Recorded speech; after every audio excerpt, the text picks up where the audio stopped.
تو تدریجاً آہستہ آہستہ ان کو اس طرف لایا گیا کہ تم صرف نکاح تک محدود رہو اور بدکاری سے اپنی جان چھڑاؤ، کہ یہ تمہیں پھر اذیت کا سامنا کرنا پڑے گا۔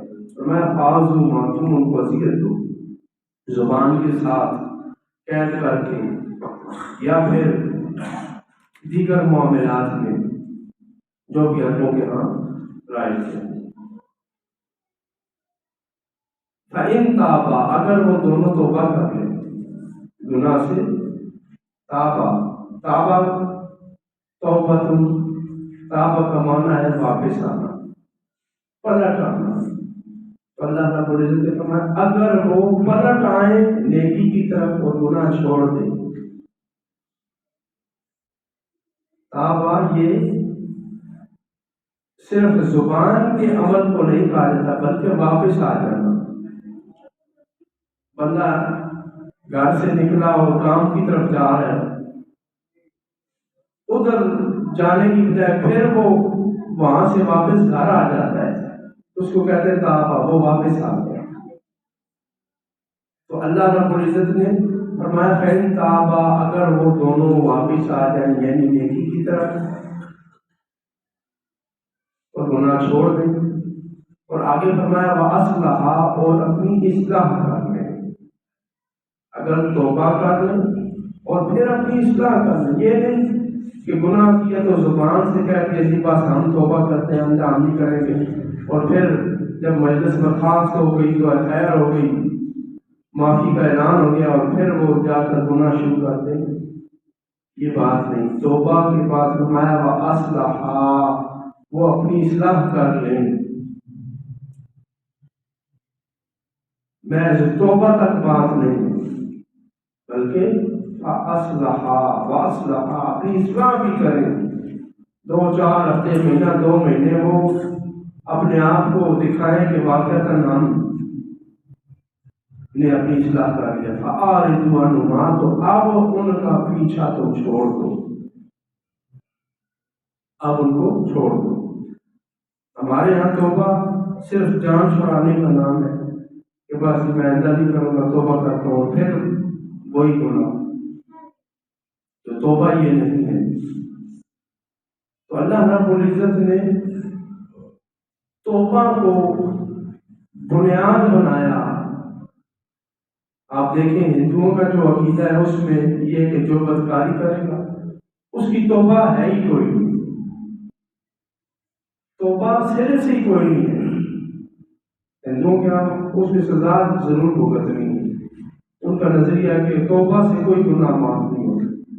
تو اللہ رب العزت نے ہمارے لیے یہ آسانی فرمائی کہ ہمیں توبہ کا دروازہ دیا، معاشرے میں رہنے کے قابل بنایا ہے کہ غلطی ہو گئی ہے، قانون بنا دیا کہ توبہ کر لو۔ توبہ کیا ہے؟ اپنے گناہ پر شرمندگی کا اظہار،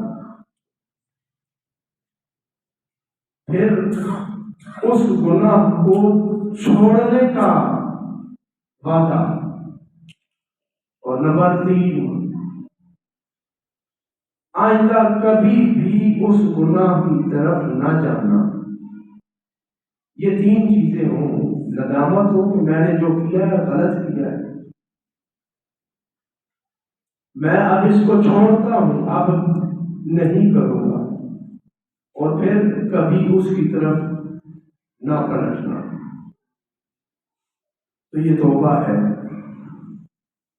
گزشتہ زمانوں میں دیکھیں بنی اسرائیل کے عابد کا ذکر ہے کہ وہ اس نے 99 قتل کیے، کیا تو انہوں نے کہا تیری توبہ ہی کوئی نہیں، واقعتاً۔ لیکن اللہ رب العزت نے اس امت پر خاص یہ کرم فرمایا ہے کہ ان کے لیے توبہ کا دروازہ کھول دیا، قانون بنا دیا کہ تم توبہ کر لو۔ ان اللہ کان توابا، پہلے کہا کہ اللہ تواب ہے، توبہ قبول کرنے والا ہے، رحیمہ، اس لیے کہ وہ رحم فرمانے والا ہے، اس کی رحمت کا تقاضا ہے کہ بندہ اس سے گناہ ہونے کے بعد فوراً توبہ کر دے۔ انما التوبۃ، ساتھ یہ بھی فرما دیا کہ اللہ تواب ہے، بہت زیادہ توبہ قبول کرنے والا ہے۔ داتا گنج بخش علی حجویری فرماتے ہیں کہ ایک بندے نے توبہ کی، اس توبہ کو توڑ دیا، پھر توبہ کی، پھر گناہ کار بیٹھا، پھر شرمندہ ہوا، توبہ کی، کرتے کرتے 70 بار اس نے توبہ کی اور پھر توبہ توڑ دی۔ پریشان ہوا، مایوس ہوا کہ اب تو شاید میرے لیے کوئی راستہ ہی نہیں ہے، کہ میں نے تو کئی دفعہ توبہ کر کے توڑ دی۔ تو اللہ رب العزت نے فرمایا اے میرے بندے، اب بھی تو مجھ سے مایوس ہوا ہے، میں تیری توبہ سے مایوس نہیں ہوا۔ اب بھی تو توبہ کر لے تو آ جا، میری رحمت تیرے استقبال کے لیے آ جائے۔ تو فرمایا انما التوبۃ علی اللہ، توبہ اللہ پر ہے۔ جو عربی زبان جانتے ہیں ان کے علم میں یہ بات کہ علا کا معنی جو ہوتا ہے یہ کسی چیز کے لازم اور فرض ہونے کے لیے آتا ہے، کسی چیز کے لازم، فرض یا واجب ہونے کے لیے آتا ہے۔ جس طرح فرمایا کتب علیکم الصیام، تم پر روزے فرض کیے گئے۔ علا کا جو معنی ہے مطلب قالت علیہ، ایک صحابی کا واقعہ ہے کہ جنازہ حاضر ہوگی، عرض کی گئی رسول اللہ نے کہا دینا، حضور نے کہا میں جنازہ نہیں پڑھا تھا۔ تو ایک دوسرے صحابی کھڑے ہوئے، علیہ یا رسول اللہ، اس کا جو قرض ہے وہ میرے اوپر ہے، میں اب ادا کروں گا۔ تو علا کا معنی کس کے لیے آتا ہے؟ لازم اور فرض کے لیے۔ اللہ رب العزت نے اس آیت میں کیا فرمایا؟ انما التوبۃ علی اللہ، توبہ اللہ پر فرض ہے، لازم ہے۔ ظاہری معنی یہی ہے عربی لغت کے حوالے سے۔ اب سوال ہے کہ اللہ پر تو کوئی چیز لازم کر ہی نہیں سکتا، اللہ پر کوئی چیز لازم کر ہی نہیں سکتا، کوئی چیز اللہ پر فرض ہی نہیں ہے۔ گناہ بندے نے کیا ہے تو اللہ پر کیسے لازم ہو گیا؟ تو بات یہ ہے کہ اللہ رب العزت نے یہ جو کہا نا مجھ پر یہ فرض ہے، یہ محض اس توبہ کی اہمیت بیان کرنے کے لیے فرمایا کہ اے بندے دیکھ، تو نے گناہ کیا لیکن تیری توبہ کو میں نے اپنے اوپر لے لیا ہے کہ تو بس ایک بار توبہ کر تو صحیح، میں قبول کرنے والا ہوں۔ تو توبہ کرے گا تو مجھ پر ہے، میرے ذمہ کرم پر ہے کہ میں اس توبہ کو قبول کروں۔ گویا کہ اللہ نے اپنے اوپر اس توبہ کو فرض قرار دے کر انسان کو اپنے رحیم و شفیق اور رحمت کا مستحق بنا کر یہ بتا دیا کہ اے بندے دیکھ، تو گناہ کرنے میں کس قدر لذت محسوس کرتا ہے اور میں تیری توبہ قبول کرنے میں کتنا لذت محسوس کرتا ہوں۔ تجھے گناہوں میں انہماک ہے اور مجھے تیری توبہ سے غرض ہے۔ اس لیے ہمارے انما التوبۃ علی اللہ، توبہ اللہ کے ذمہ ہے۔ اللہ رب العزت نے توبہ کو اپنے ذمہ لے لیا، کسی انسان کے حق پہ نہیں رکھا۔ انسان نے قبول کرنی ہے توبہ، کس نے قبول کرنی ہے؟ اللہ نے۔ یہ بندے کا اور اللہ کا معاملہ ہے۔ اور اللہ رب العزت نے فرمایا للذین یعملون السوء بجہالۃ، یہ توبہ ان کے لیے جو جہالت کی وجہ سے گناہ کر بیٹھتے ہیں، نادانی کی وجہ سے، علم نہ ہونے کی وجہ سے۔ اب یہاں پر جہالت کا لفظ تو آپ سب سمجھتے ہیں، لیکن مفسرین نے ایک معنی اور لکھا جہالت کا۔ امام طبری نے 3 معنی لکھے اس کے، اور ایک معنی یہ لکھا ہے انما التوبۃ علی اللہ للذین یعملون السوء فی الدنیا۔ جہالت کا معنی ہے دنیا، جہالت کا معنی ہے دنیا۔ اور امام طبری آگے فرماتے ہیں کہ یہ دنیا جو کچھ بھی ہے، دنیا کا اطلاق جس پر آتا ہے، دین کا نہیں، دینی امور کا نہیں، دنیا خالصتاً جو دنیا ہے یہ کلھا جہالت، الدنیا کلھا جہالت، دنیا سراسر جہالت ہے۔ دنیا کیا ہے؟ سراسر جہالت ہے، نہ واقفی ہے، نادانی ہے۔ کہ دنیا میں انسان نادان ہوتا ہے، جو بھی بندہ گناہ کرتا ہے اس دنیا کی وجہ سے کرتا ہے، دنیاوی امور میں مشغول ہونے کی وجہ سے کرتا ہے۔ اس لیے فرمایا کہ دنیا جہالت ہے، یعملون السوء بجہالت، جو اس دنیا میں گناہ کرتا ہے، یعنی اب جب تک دنیا میں موجود ہے۔ ایک روایت ہے کہ نبی صلی اللہ علیہ وآلہ وسلم نے جبریل سے پوچھا، جبریل بتاؤ کہ توبہ کی آخری حد کیا ہے کہ قبول اللہ فرما لیتا ہے؟ جبریل علیہ السلام نے عرض کی، یا رسول اللہ صلی اللہ علیہ وسلم، اگر بندہ اپنی موت سے 1 سال پہلے گناہ چھوڑ دے اور توبہ کر لے اور سال بعد اس کی موت واقع ہو جائے تو اس کی توبہ اللہ قبول فرماتا ہے۔ تو انہوں نے فرمایا سال تو بڑا لمبا عرصہ ہے، یہ تو توبہ کے لیے بہت تھوڑی مہلت ہے، کم ہونا چاہیے۔ کرتے کرتے 1 مہینہ رہ گیا تو حضور نے فرمایا یہ 1 مہینہ بھی تھوڑا ہے، یہ مہینہ بھی توبہ کے لیے تھوڑا ہے۔ ہو سکتا ہے بندہ آخری وقت موت کے وقت توبہ کرنا چاہتا ہو، تو نبی علیہ الصلوۃ والسلام نے بالآخر فرمایا کہ اللہ اس وقت تک بندے کی توبہ قبول فرماتا ہے جب تک روح جسم کے اندر ہے، سبحان اللہ، اور اشارہ فرمایا جب تک روح یہاں تک ہے، سبحان اللہ، جب روح یہاں سے نکل رہی ہو، گھر گھر کی آواز آ رہی ہو نکل رہی ہو، اور بندہ اس وقت بھی توبہ کر لے تو اللہ قبول فرما لے، سبحان اللہ، سبحان اللہ۔ فرمائے انما التوبۃ علی اللہ، یہ توبہ اللہ کے ذمہ ہے، اور ان کی بالخصوص فرمائے للذین یعملون السوء بجہالۃ، جو گناہ کر بیٹھتے جہالت کی وجہ سے۔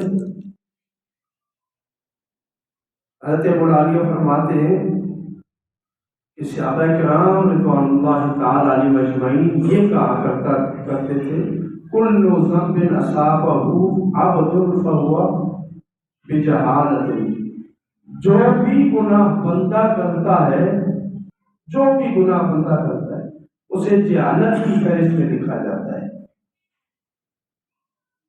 اور صحابہ کرام رضوان اللہ تعالی علیہم اجمعین کا اجتماع ہے، اجماع اس بات پر کہ ہر وہ عمل جو گناہ کا ہے اگر بندہ کر لے تو اس کو نامہ اعمال میں جہالت لکھا جاتا ہے، عمدن کان او غیرہ۔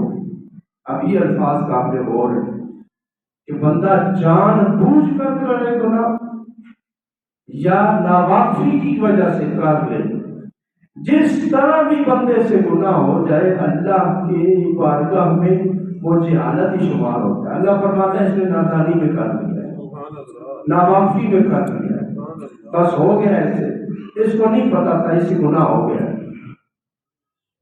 اس تفسیر سے اللہ رب العزت کا تواب ہونا، رحیم ہونا واضح ہوا۔ حضرت مجاہد نے آپ اس کی مزید شرح فرمائی، فرماتے کل من عصى ربه فهو جاہل حتی ينزع عن معصیته، جو بندہ بھی گناہ کرتا ہے، رب کی نافرمانی کرتا ہے، اسے نامہ اعمال میں جاہل لکھا جاتا ہے، حتی ينزع عن معصیته، حتیٰ کہ وہ اپنے گناہ سے روگردانی کر دے، گناہ چھوڑ دے۔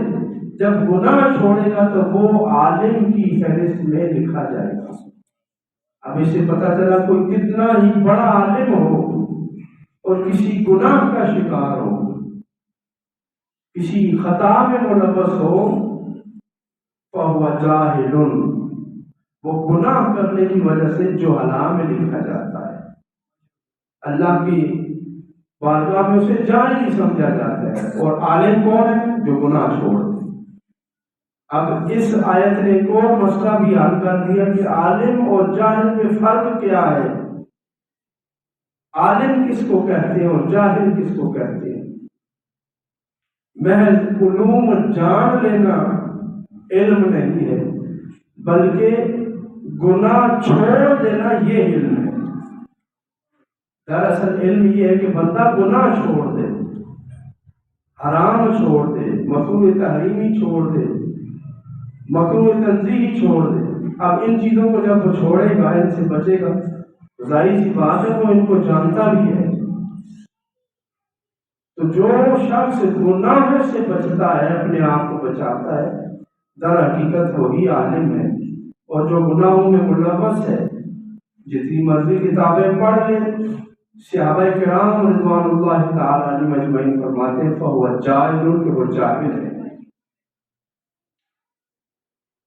اسی طرح حضرت مجاہد نے اس کی تفسیر میں فرمایا كُلُّ مَنْ عَمِلَ بِمَعْصِيَةِ اللَّهِ فَذَاكَ مِنْهُ بِجَهْلٍ حَتَّى يَرْجِعَ عَنْهُ مَا دَامَ يَعْصِي اللَّهَ فَهُوَ جَاهِلٌ۔ جو جب تک گناہ کرتا رہتا ہے وہ جاہل ہی رہتا ہے، اسے جاہل شمار کیا جاتا ہے۔ یعنی بندہ جتنی دیر گناہ کرتا ہے، جتنا عرصہ گناہ کرتا رہتا ہے، اس کا علم، اس کی حکمت، اس کا فلسفہ، اس کی ڈاکٹریٹ، اس کے علوم، اس کے فنون، یہ سب کے سب بیکار ہیں۔ فَهُوَ جَاهِلٌ وہ جاہل ہے۔ تو اللہ رب العزت نے فرمایا کہ جو جہالت کی وجہ سے گناہ کر لیتے ہیں یا جہالت سے گناہ کر لیتے ہیں، اگر وہ یتوبون من قریب بالفور گناہ سے توبہ کر لیں، ثم پھر یتوبون من قریب وہ جلد ہی گناہ چھوڑ کر توبہ کر لیں، تو ایسے گناہ گاروں کی توبہ قبول کرنا اللہ نے اپنے ذمہ کرم پر لے لیا۔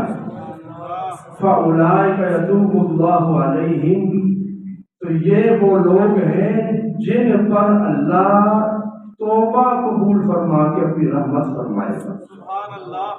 توبہ کا اس کی نسبت بندے کی طرف ہو گئے، بندے نے توبہ کی تو معنی ہوتا ہے کہ بندہ گناہ چھوڑ کے نیکی کی طرف آ گیا، اور جب یہ ہو یتوب اللہ، اللہ توبہ فرماتا ہے، تو اس کا معنی ہوتا ہے کہ اللہ اس کا عذاب معاف کر کے اس کو رحمت عطا فرما دے۔ سبحان اللہ۔ گناہ سے واپس اس کو رحمت کی طرف لے آتا ہے۔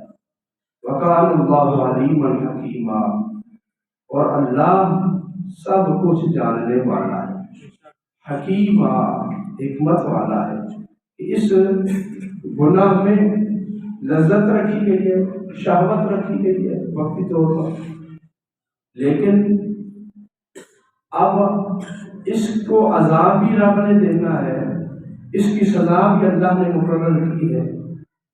اور پھر اگر بندہ توبہ کی طرف آتا ہے، توبہ کا راستہ اختیار کرتا ہے، تو توبہ بھی اللہ قبول فرماتا ہے، اس بندے کو اپنی رحمت سے نوازتا ہے۔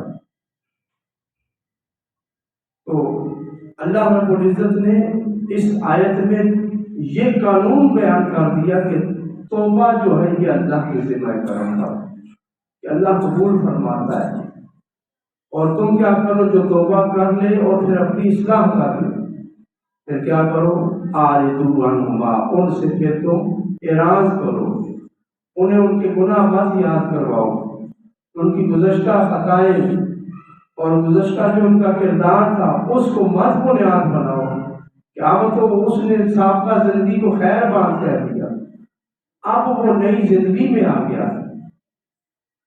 حضرت نظام الدین اولیاء رحمۃ اللہ تعالی علیہ فرماتے تھے کہ توبہ قبول ہونے کی علامت یہ ہے، پہلی بات تو یہ اس آیت سے محفوظ ہوتا ہے کہ اللہ رب العزت نے فرمایا جو بھی جلد توبہ کرتا ہے اللہ اس کی توبہ ضرور قبول فرماتا ہے۔ اس سے پتہ چلا کہ اللہ رب العزت بندے کی توبہ لازماً قبول فرماتا ہے،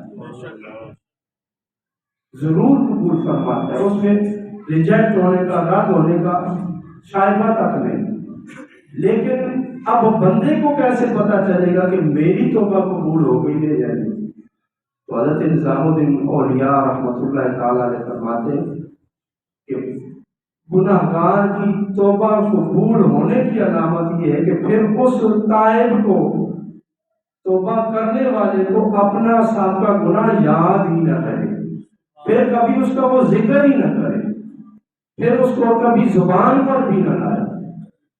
عمل سے جو گناہ ہو گیا، ہاتھ سے، پاؤں سے، جسم کے کسی بھی حصے سے، تو توبہ کر لی تو توبہ قبول ہونے کی علامت یہ ہے کہ بندے کے ذہن سے بھی وہ بھول جائے، پھر وہ زبان پہ بھی کبھی نہ لائے، تو بندہ سمجھ لے کہ میری توبہ قبول ہو گئی، کہ اپنے گناہ کو چھپائے، اس پہ پردہ ڈالے، کسی پر ظاہر مت کرے۔ اللہ رب العزت نے فرمایا کہ بندہ گناہ کرتا ہے تو میں ستار ہوں، اس پہ پردہ ڈالتا ہوں، میں اس پہ پردہ ڈالتا ہوں، لیکن جب وہ اپنا گناہ کسی کو بتا دیتا ہے، میں نے اس پر پردہ ڈالا ہے، جب وہ گناہ کسی کو بتاتا ہے تو وہ میری چادر کو اٹھا دیتا ہے، جو پردہ میں نے اس پہ ڈال رکھا تھا اس نے اس کو اٹھا دیا۔ اسی لیے محدثین فرماتے ہیں کہ بندے سے اگر گناہ ہو بھی جائے، بدکاری ہو جائے، کتنا بڑے سے بڑا گناہ ہو جائے، تو وہ اس کو چھپائے اور کسی پر ظاہر نہ کرے، اپنے آپ کو سزا کے لیے عدالت میں پیش نہ کرے، اور اللہ رب العزت سے سچے دل سے توبہ کر لے تو اللہ اس کی توبہ قبول فرما لیتا ہے۔ توبہ واپس آنے کو کہتے ہیں، اور یہ ذہن میں رکھیں کہ اگر گناہ سے توبہ کرنی ہے تو پھر اس گناہ سے واپس آنا ہے۔